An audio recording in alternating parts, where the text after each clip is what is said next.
New York City. A city teeming with life and opportunities is also a city filled with crime, with criminals on the loose and criminals on parole. You haven't been behaving. It's a brand new ball game. This is the New York State Parole Office on 40th Street in Manhattan. Parolees come here each week to report. They're still in prison, so to speak. Parole means they are finishing their sentences outside of prison walls, in society. Honest days work and honest days pay. My caseload is tough because these guys are predators. They're on the corner, they're watching, they're waiting. I have a 9mm Glock with an extra round of ammunition. Over 36,000 criminals are out on parole in the 5 boroughs of New York City, with 841 parole officers to oversee them. The average parole officer handles 40 cases at a time. To ensure the safety of citizens from the most dangerous criminals, the Parole Division formed the Special Offenders Unit, an elite group of parole officers who deal exclusively with arsonists, extortionists, and sex offenders. While they deal with fewer cases at a time, 25 per officer, the danger is more concentrated. You don't smoke, but you have a lighter. So? You get good-looking girls that be smoking. Today is Thursday, check-in day for the special offenders parolees. The weekly interview has become a ritual. It's a chance for the parole officers to monitor the parolee and for the parolee to get a line on their parole officer, or PO. I have to tell you, everybody's getting searched today, so I want you to empty out all your pockets. Everything in your pocket, put it on the table, all right? Everything. The street name is Head Games. You come in, you play a head game with me. I got the head game for you. Manny Clementi has been a PO for 3 years. Her background includes 6 years as a social worker with a stint in the Bureau of Child Welfare. She is understanding, empathetic, but don't mistake that for weakness.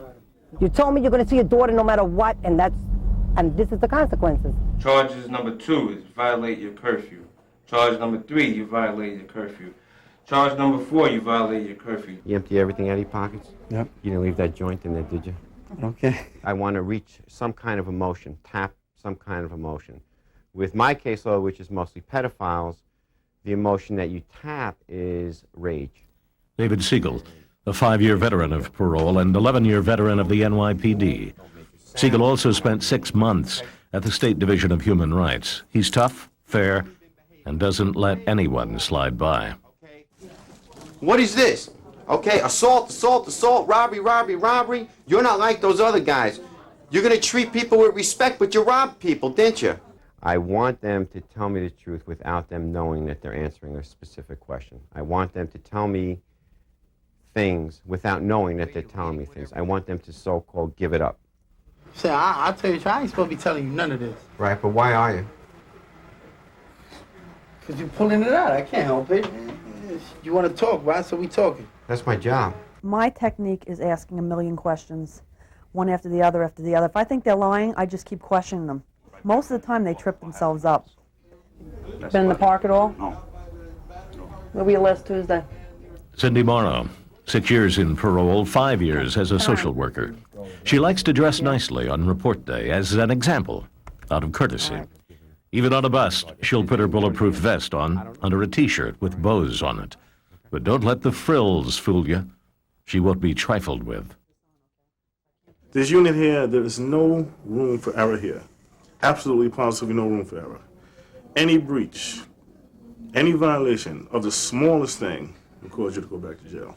I can show you stuff and read stuff to you that you could not believe that one human being can do this to another and do this to children. And this is a person who's sitting with you, who's asking you for help. Corey Burke comes to the Special Offenders Unit with 4 years in the parole system and 14 years in corrections. He's a big guy with a soft voice, unless you cross him. Okay, man to man. And can I tell you, man to man, you're wrong about what you're doing. Okay, right well, now. I'm going to tell you, parole officer, the pro lead. I guess all 5 of us have a very unique style. Catherine McIver has spent the last 6 years in parole. Previously, she spent 10 years in law enforcement. She takes the soft approach, speaking in even-toned terms. So I'll see you next week. This is going to be the first place we're going to come and look for him. You got to be always looking around, eyes behind your head, because you don't know who's going to pull out a gun and start shooting, and they don't know what we're here for. So people that are selling drugs in a corner, if you can see them scattering. Parole, Morrow. For Cindy Morrow and Manny Clementi, the job of parole officer is hardly a 9-to-5 profession. Okay. There's also a walk-up. Their job requires them to work all hours of the night and day. They're checking up on their parolee, making surprise visits. Is he home? Is he staying out of trouble? It's 10:30 p.m. Hi, I'm Officer Morrow. Is Eugene in? No, he just went out. He's on curfew. He's on curfew? Yeah, and he's past his curfew right now. I'm very worried about this guy, and this guy is definitely not sleeping here tonight. That was his dad covering for him. I'm like a mother to some of them, because I'm painfully honest. So it's like, you know, either you want to hear what I have to say, or too bad. It's now 2 a.m., and this parolee was home asleep. Yes, you did. I'm a strict mother, but I'm also caring. All right, have a good night. It's not like being in law enforcement where you see somebody on a corner and you run up with a badge and they go to jail and you never see them again. You know, we see them. We see them every week. We see their family. We know how they live. Tonight, the entire Special Offenders Unit is going on a hit to help apprehend one of Parole Officer Burke's delinquent parolees. Drug user? Okay, yes, he's a drug user. What's his drug of choice? Crack. The unit is meeting beforehand to work out the details on what could become a dangerous assignment. And he's not a stranger to violence. He ain't gonna be slipping in them cuffs easy. David Siegel knows the layout of the apartment. Going down the hallway, here's one bedroom, 2 girls sleep there, 2 teenage girls. We got 2 teenage girls in the house. One is pregnant, okay? Any other men? Not that I know of. So we meet at the 2-5 at 4:30. All geared, ready for action. Ready, was that me? We believe that he's there, and we also believe there may be weapons in that apartment. So we had a number that we can call, but there's no number, so we just have to go knock on the door. Tonight's parolee hasn't been reporting into the office, and in light of his criminal past, Officer Burke has decided it's time to take him back off the street.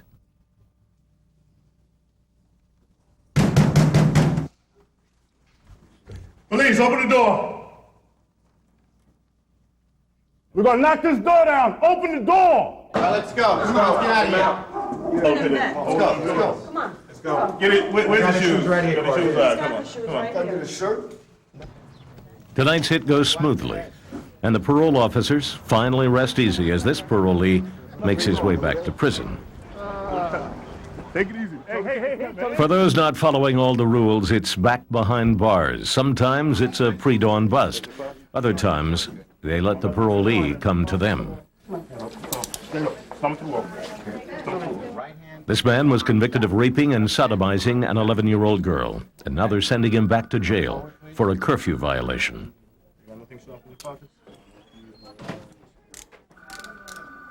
Okay. You got him? Yeah. Okay. I don't know. I don't know Excuse nothing me. about parole. I've never been on parole. I'm only 22 years old. You don't know about parole, but I explained to you your rules and regulations and special conditions. I'm young. Hey, So you're young. I'm not going to deny that I wasn't home. I went to my grandma's house because I'm stressed out. You get stressed out, so you went to your grandmother's Withdraw house. some money out of your account? What are you stressed out about? Oh, okay. You give him permission to withdraw money out of your account? I am considered a pedophile. So That you are considered a pedophile? that's right. So I didn't understand it, so I went there and she told me There's what one it of was. these numbers. Okay, what was the crime you were convicted of before you came to parole? Rape one. Excuse me? Rape one. Rape one. How old was the victim? 11. Excuse me? 11. 11 years old. You're so concerned about being young and all that? I understand that. Right. I'm concerned about your 11-year-old victim. All right. She was a Well, little young, too.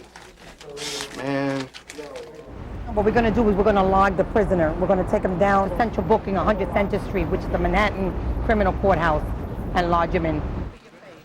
In the end, for parolees who don't follow all the rules, prison is just around the corner. It's not all nicey-nice in there. Parole for many years was viewed as a social work endeavor. It no longer is. We have made a almost 360-degree turn towards a more law enforcement attitude. Society does not like sex offenders. They would prefer that you lift the jail, put it on top of them. You would prefer that they kill them. They would prefer that you castrate them. They don't want to hear about, rehabilitation. Our citizens, they want, well, why is this guy still walking? Inmates in jail don't like sex offenders. They stigmatize a pedophile as a pedophile as a pedophile. And you want something? If you have children, you have to feel that way. Parolees come in all shapes and sizes. Young, old, healthy, disabled. All guilty of horrible crimes, including this man. He sexually and physically abused all 15 of his children. 3 of his girls, one of them pressed charges against him, the one that's got a child by him. The child was born deformed, the child is a dwarf.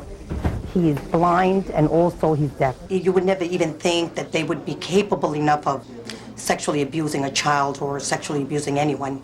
So you'd be very surprised how many people, even could be your next door neighbor, could be a pedophile and you wouldn't even know it. When are they getting this urge to grab a child? When are they getting this urge to go into an elevator and detain somebody? Queens, there's an elevator rapist who's striking out in Queens, okay? And basically, we're going to try to cross-section all of these pictures that we have that may fit the description here. While rarely given credit or even acknowledged, parole officers play an active role in most major criminal investigations. When any violent crime happens, each PO is into their files, matching MOs, looking for clues. No. So at this point, I'm going to give my findings to the Bureau of Criminal Intelligence. I'm going to let them know. What we'll do is we'll continue our search. We'll continue our effort. All right? Right now, we have to tighten up the screws and let, make sure our guys are there.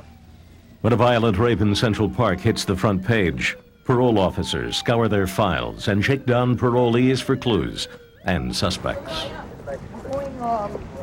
To see our guy over here that fits the description of that rapist from the park, from the Central Park incident. With the Central Park rapist, I had 2 of my guys that fit the same MO. I went home and I said, oh my God, what would I do? They will splatter me all over the newspaper. The first thing they say, what was the parole officer doing? I was watching the 6 o'clock news, and I see them bring this guy out in cuffs across the screen, and I'm like, oh my God. He is a serial rapist. He's convicted of at least 5 rapes in Central Park that we know of. I suspect there's more. So what have you been doing with yourself lately? Still the same. Mm-hmm. Going out at all? Once in a while I go out for a walk around 3rd Avenue. Right back home I go out for about half an hour or so. Mm-hmm. Been in the park at all? No. Where were you last Tuesday? Tuesday was the day of the notorious Central Park rape. But Cindy plays it cool so as not to arouse paranoia. Let's see. Tuesday, I went out with my mother-in-law to cash her check. What time? 9:04. I met her at 9:12. You keep a diary of what time you leave the house in the morning? Yep. Whoever I speak to on the phone, if I meet with anybody, everything. Mm-hmm. So are you wired? No. His description doesn't match, but his pattern of violence does. Morrow wants to make sure that this parolee didn't rape and beat the young piano teacher in Central Park. He fits the bill. His instant offense fits the bill because his crimes occurred in Central Park. There are good people and there are bad people. There are sick people. These people that we're dealing with are sick. We went to the house last night. The house was real skeevy. And then I showed her my badge. Lunchtime at the parole office. A rare opportunity to let off steam and relieve some of the stress that's such an integral part of this demanding job. I thought I'd pick it up and they'd say, yeah, 5 kilos, deliver it now. Homicide. Parole, Pio Clemente. The phone is always ringing on report day, with parolees giving excuses of why they can't come in. Perhaps they're afraid they'll fail their drug test or raise some other suspicions. Okay? So, Mike, make sure you get in here. Okay? Okay, see you then. Not even going to give you an explanation. You got to come in.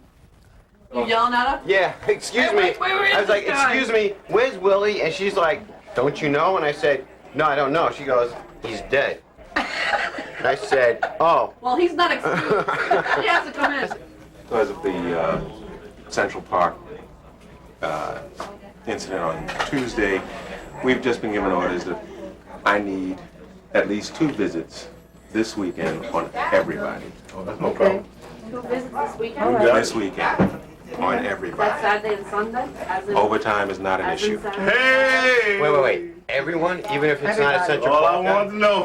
Every Everybody. sex offender we have. The furor surrounding the Central Park rape will result in another long weekend for the parole officers of the Special Offenders Unit. Wait a minute, let me ask you a question. How am I going to do that from East Hampton? I have no idea. Oh, man. Guess I'll spend the weekend with you guys again, huh?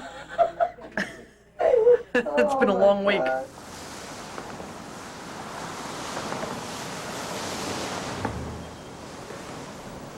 When the heat is on, the officers rely on old-fashioned footwork to solve a case. Morrow and Siegel think that the parolee who lives here might have some information they need. The parolee said he had talked to a guy in the park that fit the description of the perpetrator. Did he give you any information that led you to believe that he may have done the rape in Central Park and you're not coming up with it? The interrogation is stressful for the parolee and the parole officer. Just understand this. You're not in trouble. Okay? So, We're just trying to understand what we just want to understand, we're just trying to help put pieces together. Daryl is the one with the braids in his hair, and it looked like a Jamaican. Right. What exactly do you know or remember?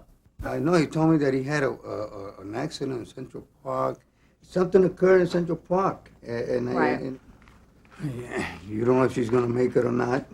Who in the hell is this guy to jam her, and hit her in the head, and who in the hell is he? Because he makes it bad for the rest of the ones that are striving to behave themselves. I don't think he realized that it was going to get this far. He wanted it to go somewhere, but I don't think he realized just how far he wanted You know to what? go. He told her for a reason. Okay? He told her for a reason. He told her because he's concerned about the issue of the woman, and it makes it bad for everybody.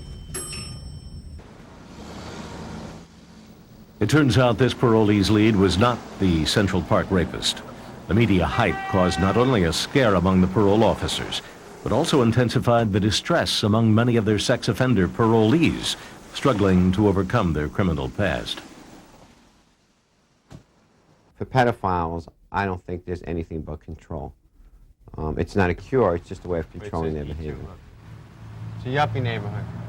3W. Siegel's next stop, a curfew check. This parolee was convicted of attempted sodomy and sentenced to 3 to 5 years. He's classified as a pedophile. Can we come in?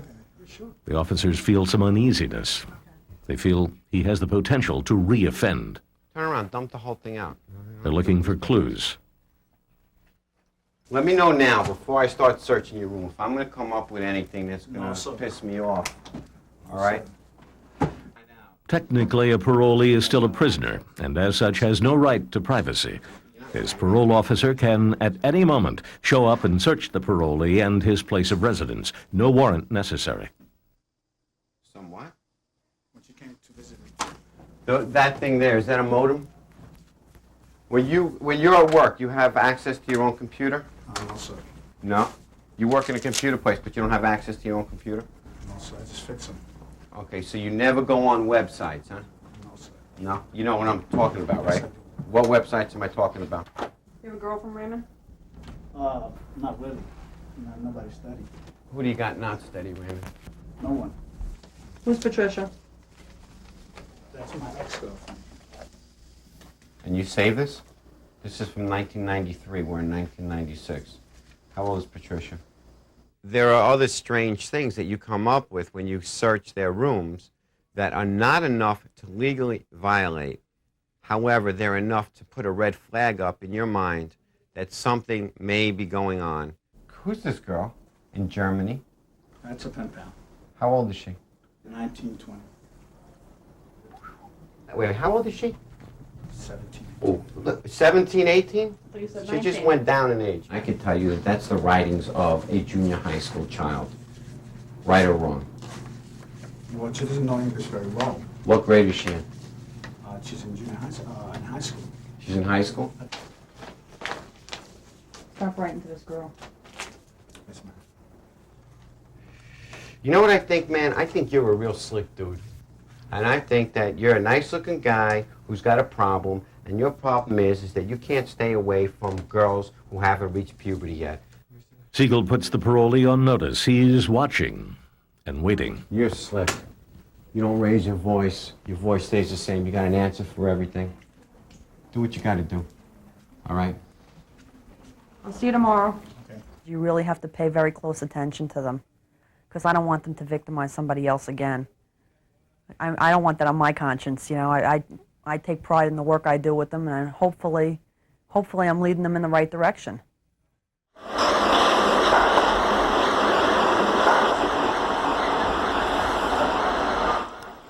One of the biggest risks for parolees re-entering society is the temptation to re-offend. When you get out, you're nobody anymore. You're just nothing but another person in billions and billions of people out here. So you're nothing. So you've lost yourself within that transition. Today, parole officer David Siegel is meeting with parolee Luis Soto. Siegel tries to make sure that Soto doesn't act on any of his criminal urges. Have you been getting any urges to set any fires? No. What made you stop? Only way it's gonna push me back into it if I get paid for it. Wait. The only way that's going to push you back into setting fires... If I get paid for it. If you get paid to set a fire? Yeah, back in the days when I was young, I used to do that. So back in the days when you were young, you used to be an arsonist. Okay, so if someone comes up to you and says, Louis, I got $400 for you. Can you go burn my car? Where are we at with that now? Well, I can't just do it just like that. I don't even know you. I'm not saying if I come up to you, Louis. I'm saying if somebody comes up to you to do an insurance job. I can't do it just like that. Why not? Because I don't know the person. I don't know if he could be undercover. But you have no... No, see, people in my neighborhood, you know, right. Italians, I do it for them. I do it for them. You do it for Italian. Are you looking to burn a car? I ain't got no more to do nothing, man. Just do my parole and that's it. Right, and when you get off of parole, you looking to burn a car? No. But if the price was right? No. Did you make Siegel's technique is to switch hats midstream. If the tension gets too hot, he reels them back in. When you were a little boy, what did you want to do? So that's true. I wanted to be gymnastics. You wanted to be gymnastics. Okay, so what happened with that? I don't know. I started going to, after I was going like to junior high. Right. I started watching like 11, 12-year-old kids making thousands of dollars a day, cutting school, and driving BMWs, Mercedes. It looked good to me. I got to get in the fast lane, so I wanted to make some fast money. Okay. No matter what the consequence to the other person, no matter whose car you were burning, no matter who you were selling the drugs to, you wanted that money.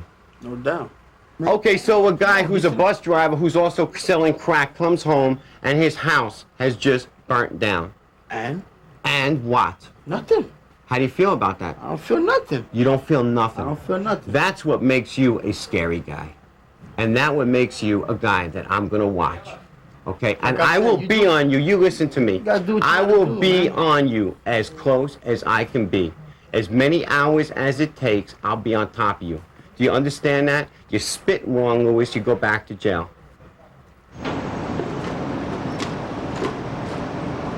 No problem. Excuse me. Thank you. No doubt, no doubt. Luis Soto is 28 years old. He grew up in New York. Soto was released after serving 4 years for sexual abuse. He now lives at home with his mother. As I walk along 39th, smoke me a nice spliff before I go home. Then I go home to the family, take a shower. Nope. I carry this every time I come to see Siegel, because just in case, if he violates me, he won't find it in my sock. He'll search my pockets. So when I get to the precinct, I have some weed on me and I can sell it. I like to steal, like Robin Hood. You steal from the rich, you give to the poor. That's the way I am. I like to steal from me. Soto and his brothers have been in and out of prison since they were young. David Siegel thinks that this time, Luis genuinely wants to go straight. We can fully understand all the reasons that would lead a Luis Soto or some of these other people into a life of crime. I think the biggest difference is that not too many people care anymore. They're not interested in helping Luis Soto. They're interested in stopping Luis Soto, and that's the difference.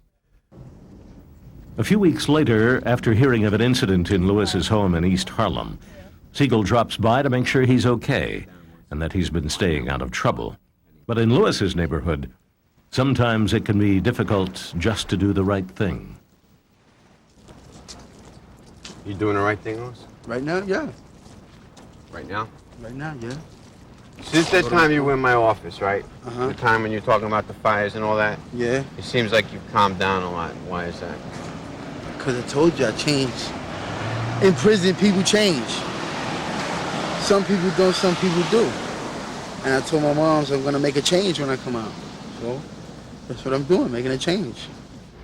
You know as well as I know that in this community, the people that we're looking to protect are the people that get up every day, go to work, and do what they're supposed to be doing, right?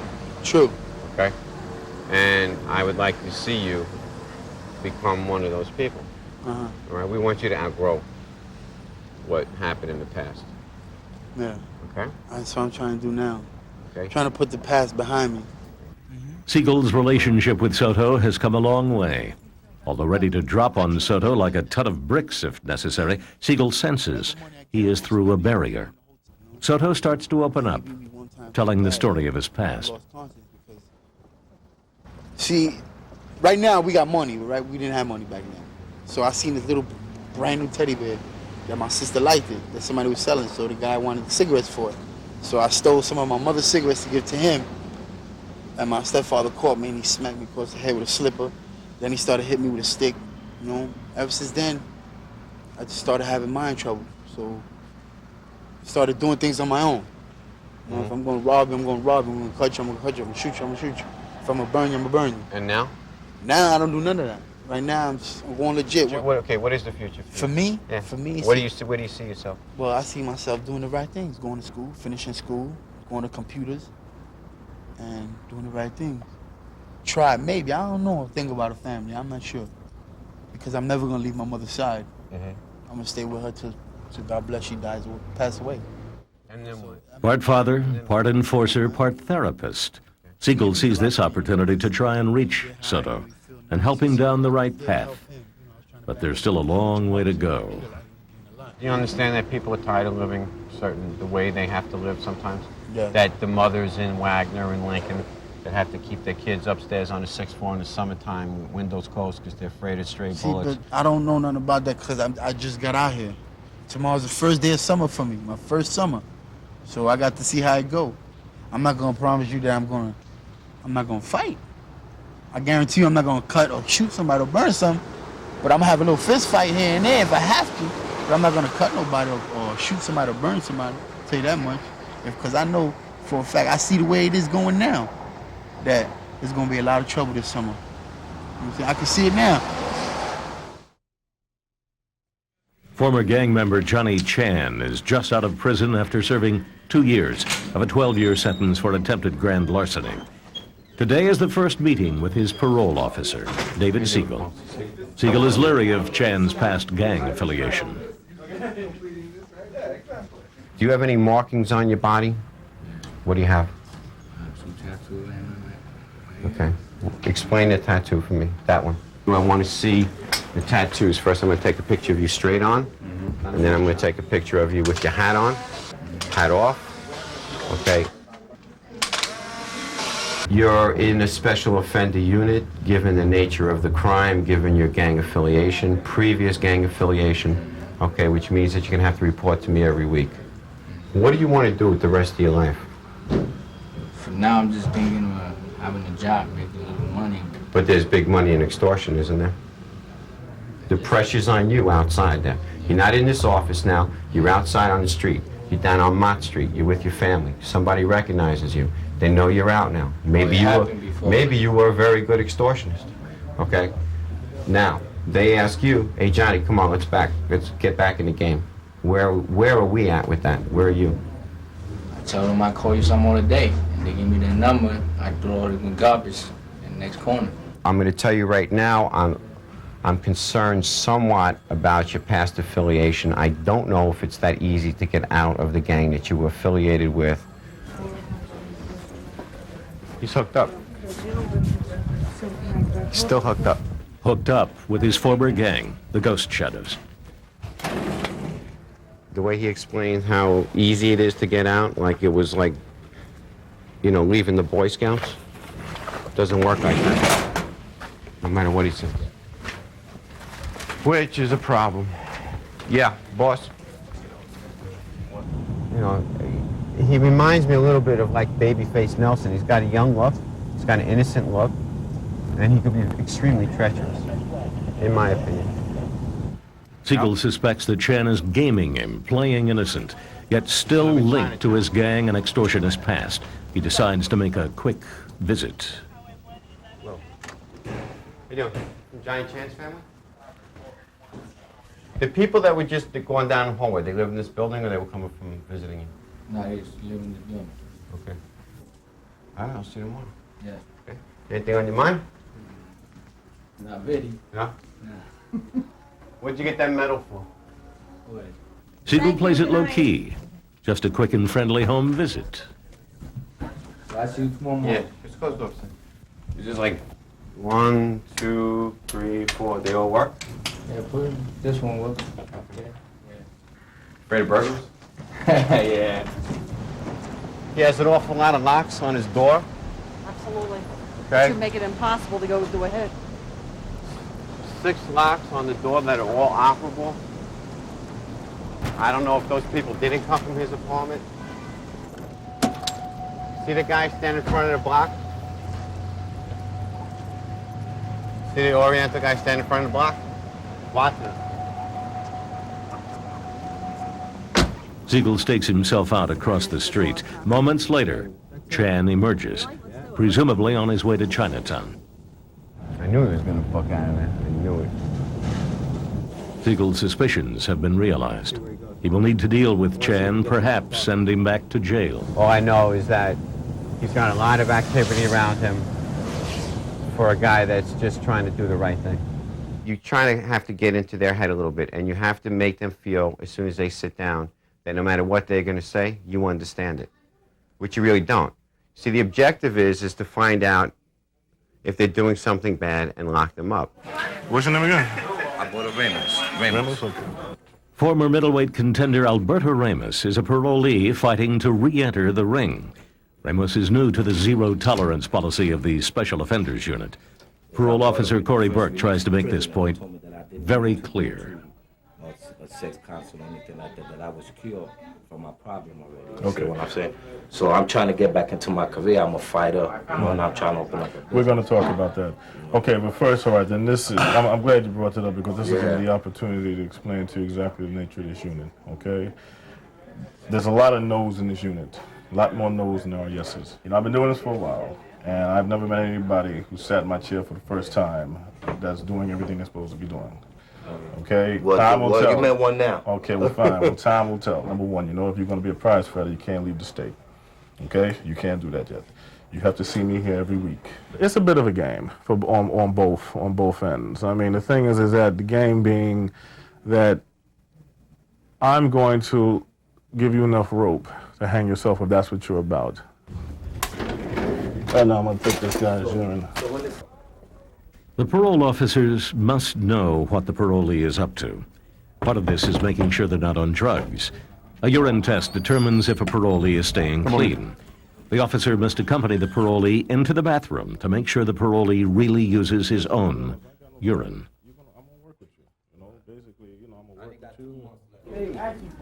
Anybody have any of the urine forms? I got 2 months left. Well, then you I'm can, maxed out. 2 months, and you ain't got a problem then. So you're just going to bite the bullet for the next 2 months, all right? Because the thing is, you can spend it right here, or you can spend it inside. Ramos never quite understood the definition of zero tolerance. And like many parolees in the Special Offenders Unit, his parole ended with a trip back to jail. What's the matter? I'm going to tell you when you get cuffed on. When you sit down. You violated your curfew. And I do remember telling you, Mr. Ramos, that I am not playing with these curfews.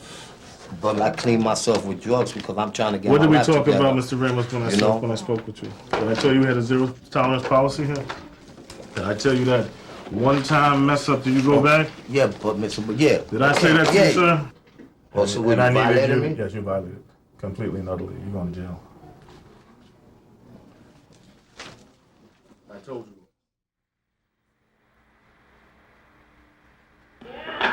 It's Miss McIver. Even before parolees are out of prison, parole officers are on the job, meeting families and checking out living conditions. Okay, what I want to talk to you about basically is the program. Your husband is going to be in a unit called Special Offender Unit. If there's a problem, this is going to be the first place we're going to come and look for him. He's coming home. Yes. Well, do you understand before Friday? Is that your name, Chantel? Well, you're a very smart little girl. And I have one more question. I need to see where he's going to sleep. This is it? Wow. This is really nice. This is Mommy's room? Why don't you have that? You have that for all of us, okay? That's good. I make a diagram of where the bedroom is just in case you do have to do a warrant. You want to get in and get to the bedroom as quickly as possible. Okay. You want Daddy to come home this week? Yes? And he's going to stay home? For 5-year-old Chantel, parole means Daddy is finally coming home. Her father has been behind bars since before she was born.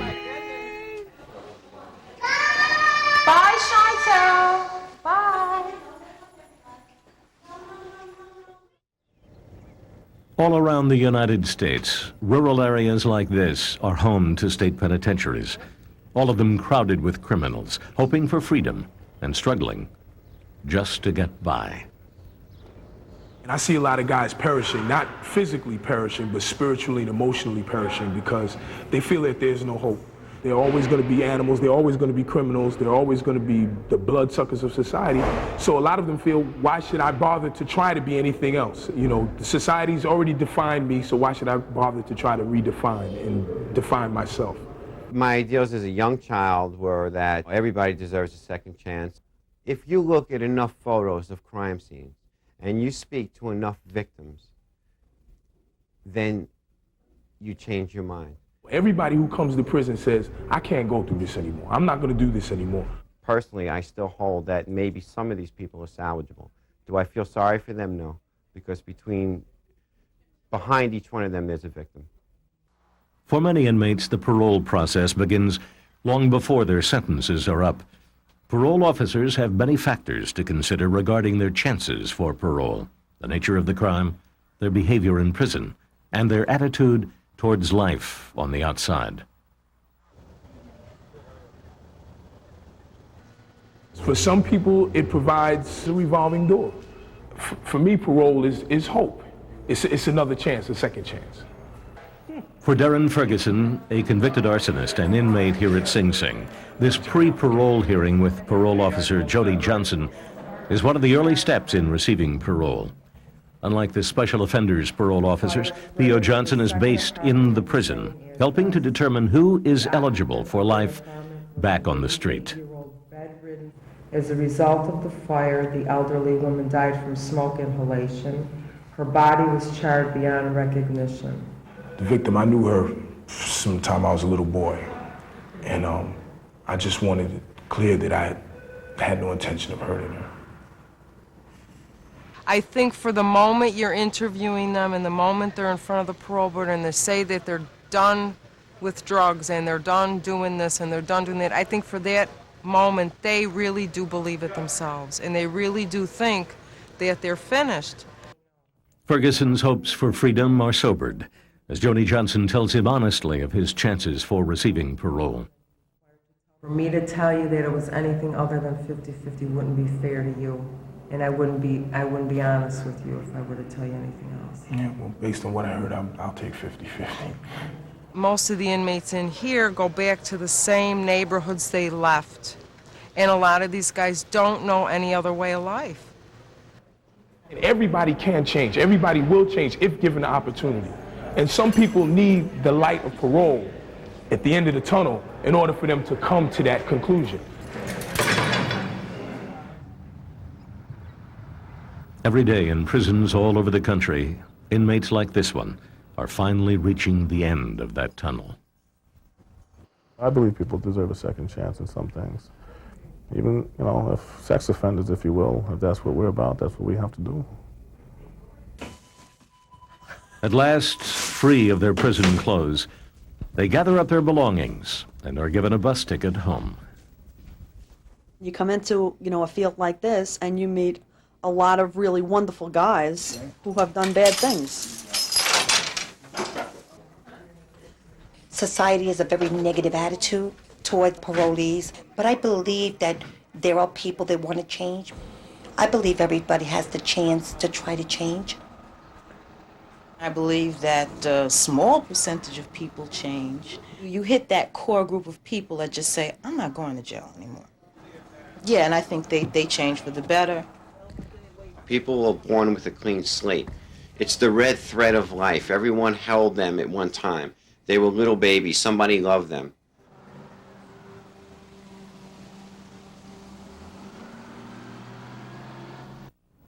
The bus trip from the rural state prison ends here at the Port Authority bus terminal in the heart of the city. Once here, they cross 40th Street to the parole office and begin their final step towards freedom.